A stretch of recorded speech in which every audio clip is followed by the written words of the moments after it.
आलू दुनिया में सबसे महत्वपूर्ण और व्यापक रूप से खाए जाने वाली सब्जी है। इस सब्जी की उत्पत्ति दक्षिण अमेरिका में हुई थी, जो अब पूरी दुनिया में उगाई जाती है।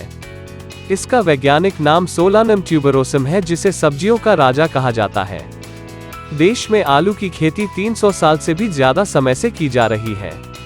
इसीलिए यह चावल, गेहूं और मक्का के बाद चौथी सबसे महत्वपूर्ण खाद्य फसल है। भारत के लगभग सभी राज्यों में इसकी खेती की जाती है। उत्तर प्रदेश, पश्चिम बंगाल, बिहार, पंजाब और गुजरात भारत के प्रमुख आलू उत्पादक राज्य हैं। यह स्टार्च, विटामिन और खनिजों का एक उच्च स्रोत है। इस प्रकार आलू विश्व की आबादी को कम लागत वाली ऊर्जा का स्रोत प्रदान करता है। आइए आज हम आगरा जिले के आलू किसान श्री ललित शर्मा और श्री कौशलेंद्र त्यागी से उनकी आलू की खेती के बारे में जानकारी प्राप्त करते हैं। नमस्कार, मेरा नाम ललित शर्मा है। मेरा गांव कुकथरी है, ब्लॉक पनाहट है, जिला आगरा का रहने वाला हूं। मेरे पास 9-10 एकड़ ज़मीन आलू लगाया हुआ है और इस खेत में मैंने 3797 आलू की वैरायटी लगाई है। मेरा नाम कौशलेंद्र त्यागी, सन ऑफ श्री राम भरोसी त्यागी। मेरा गांव बैरी, पोस्ट प्राकरण, तहसील वा, जिला आगरा का रहने वाले हैं। और सबसे ज़्यादा यहाँ पे हम आलू की खेती करते हैं और आलू सवा भी आलू लगाते हैं। देखो, कोई भी आलू की फसल लेने से पहले अपने खेत की अच्छी तरीक़ा से तैयारी करना है। उसके बाद बीज का चयन करना है। उसके बाद उस बीज का बढ़िया से ट्रीटमेंट करना है और समय पर बुवाई करना है। खेत की तैयारी हम गर्मियों से स्टार्ट करते हैं। जैसे गर्मियों में हम बहुत गहरी जुताई करते हैं ताकि जो बैक्टीरिया हैं, कीटाणु हैं, जो हमारी ज़मीन के लिए हानिकारक बैक्टीरिया हैं, वो गहरी जुताई करने से वो ख़त्म हो जाएं। जैसे हम उसके एमबी प्लाऊ की से भी जुताई कर सकते हैं, गर्मियों में बेटर है। और उसके बाद फिर आलू की गड़ाई के लिए तो हम रोटावेटर से तैयार करते हैं। कल्टीवेटर चलाने के बाद फिर रोटावेटर चलाते हैं। तो थोड़ी अगर जितनी भुरभुरी मिट्टी हो जाएगी आलू के लिए, वो पर्याप्त है। और आलू लगाने के लिए मौसम भी बहुत पर्याप्त होना चाहिए। जैसे मौसम है, हम 25 अक्टूबर से भी आलू लगा देते हैं, तो मौसम के अनुकूल आलू की बुवाई स्टार्ट कर देते हैं। आलू के लिए हम जो सीड ट्रीटमेंट करते हैं तो उससे बीज शोधन करना बहुत ज़रूरी होता है। जैसे हमने जेयू का भी लगाया था प्रोजेक्ट, सीड बीज की तैयार किया था हमने जेयू से, तो उसका भी है। और भी मैंफ्लोरिन से भी तैयार किए हमने आलू। जो पहले मैंफ्लोरिन लगाया था, अब की बार हमने जेयू का प्रोजेक्ट लगाया था, उससे बीज शोधन किया था।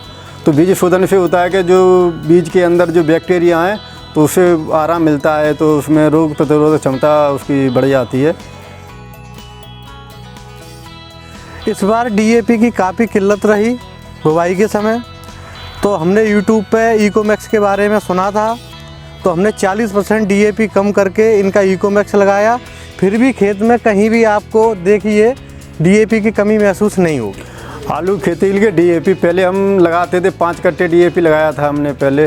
तो डीएपी भी कम किया हमने, थोड़ा गोबर की खाद भी बढ़ाई अपने स्तर से, गोबर की खाद बढ़ाई। फिर हमने जो एक जेयू का प्रोजेक्ट है एकोमैक्स, तो उसको हमने डीएपी की लागत कम की और 5 कट्टे डालते थे 1 एकड़ में, फिर हमने 3 कट्टे ही डाले। 3 कट्टे करने के बाद फिर हमने उसको एकोमैक्स लगाया था, जेयू का एकोमैक्स लगाया था। उससे हमारी लागत भी कम हुई थी और हमारा जो है उसमें आलू में डीएपी की कोई कमी महसूस नहीं हुई थी हमें। तो उससे अभी देख रहे हैं हमारी फसल भी बहुत अच्छी है और फसल में भी कोई तरह का कोई रोग, कोई शिकायत नहीं है। बढ़िया तरह से क्या कहते पैदावार चली रही है और हमारी उससे लागत भी कम हुई। और एकोमैक्स डालने से हमारी क्या कहते हैं पैदावार भी बढ़ी और क्या कहते हैं हमारी लागत कम हुई। ये खेत लगने के बाद इसमें हर्बिसाइड मैंने खरपतवार के लिए लगाया था, तो उससे ये खेत पीला पड़ गया था, पूरी तरीक़ा से झुलस गया था। तो मैंने जेयू कंपनी का एक्सपर्ट लगाया, उसने 5 दिन में मेरा पूरा खेत जैसा पहले था वैसा कर दिया और आज तक इस खेत में कोई भी कमी मुझे दिखाई नहीं दे रही है। यूरिया के बारे में, पहले हम जो यूरिया लगाते थे वो ज़्यादा लगाते थे, 15-20 किलो का बीघा लगा देते थे यूरिया। तो पानी हम पहला पानी लगाएंगे इसमें तो 25 से 30 दिन पे हम पहला पानी लगाते हैं। तो पहले पानी पे हम यूरिया लगाते हैं, तो पहले हमने जो लगाते थे यूरिया ही लगाते थे, कोई वो नहीं प्रोजेक्ट और उसमें साथ में कुछ नहीं लगाते थे। अब हमने JU का फुल डोज लगाया था। फुल डोज से हमने यूरिया भी कम की थी उस फुल डोज की जगह पे। पहले ये 10 किलो लगाते थे, 15 किलो लगाते थे 1 बीघा में यूरिया, तो हमने उससे कम कर दिया, आधा यूरिया कर दिया। और हमने उसके साथ में फुल डोज लिया, यूरिया के साथ में फुल डोज लिया, तो उससे हमारा पौधा भी बढ़िया मजबूत हुआ है, तना मजबूत हुआ है, और हमारे जो ट्यूबर हैं वो भी ज़्यादा अंकुरित हुए हैं और साइज में भी वृद्धि हुई है। साइज एक साथ उस ट्यूबर निकले हैं, एक साइज के निकले हैं और वो साइज भी बढ़िया है। और हमारी जो मिट्टी यूरिया से लगातार हमारी जो प्रतिदिन मिट्टी ख़राब होती जा रही है, उसमें भी बहुत मिट्टी में भी सुधार है। यूरिया की खेती में मिट्टी में कमी आई है। मैं किसान लोगों से बस यही कहना चाहूँगा कि जो भी आप यूरिया लगाते हैं, यूरिया कम लगाएं, उसके साथ में फुल डोज लगाएं। JU कंपनी का एक फुल डोज आता है, बहुत अच्छा प्रोजेक्ट है, और उसको मतलब क्या कहते हैं 2 पाउच 1 एकड़ में लगाना है। जैसे 25-30 दिन के बाद जो हमने पानी लगाया, उसके बाद थोड़ी और देख रेख बढ़ानी पड़ेगी, तो उसमें बीमारी भी आती हैं आलूओं में। तो बीमारी की जगह पे देख रेख करनी पड़ेगी कि कौन सी बीमारी, जैसे अगेती जुलसा, पिछैती जुलसा, तो ये रोग आते हैं अगेती जुलसा और पिछैती जुलसा, तो इसकी देख रेख करनी पड़ेगी। तो इससे बीमारी हमारी कंट्रोल होंगी। हम जैसे फिर स्प्रे करेंगे इसके लिए, तो JU के बहुत सारे प्रोजेक्ट हैं स्प्रे के लिए, तो वो लेके आते हैं, तो उसमें बीमारी उसमें छिड़काव करते हैं हम। छिड़काव करने से थोड़ी हमारी बीमारी है वो कंट्रोल होती है। देखिए, लागत में तो थोड़ा बहुत फ़र्क है ही, पर सबसे ज़्यादा रासायनिक खादों का उपयोग कम हुआ है, और हमारी फसल आज भी 60-62 दिन की हो गई है, वो स्वस्थ खड़ी हुई है, कोई शिकायत नहीं है। पहले हम जो रासायनिक खाद का अंधाधुंध प्रयोग करते थे वो भी हमने बहुत कम कर दिया है, तो उससे हमारी लागत में बहुत सुधार आया है।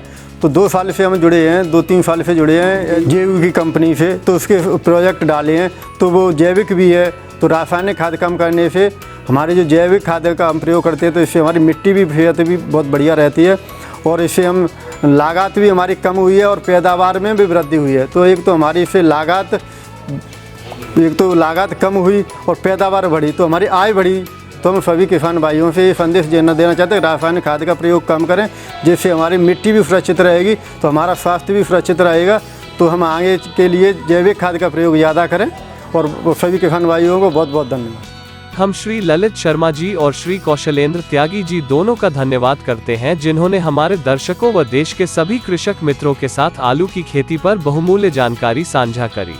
हम JU एग्री साइंसेस में अपने उन्नत और नवीनतम तकनीक पर आधारित उत्पादों के साथ कृषक समुदाय को उनकी फसलों से गुणवत्तापूर्ण उत्पादन लेने में मदद करते हैं। तो आज की वीडियो में बस इतना ही, और अधिक जानकारी के लिए आप JU कंपनी के नजदीकी प्रतिनिधि या विक्रेता बंधु से संपर्क कर सकते हैं। कृषि से संबंधित अधिक जानकारी प्राप्त करने के लिए हम समय समय पर आपके साथ हमारे YouTube चैनल के माध्यम से आवश्यक जानकारी साझा करते रहेंगे। हमारे साथ जुड़े रहने के लिए आप हमारे YouTube चैनल को जरूर सब्सक्राइब करें। धन्यवाद।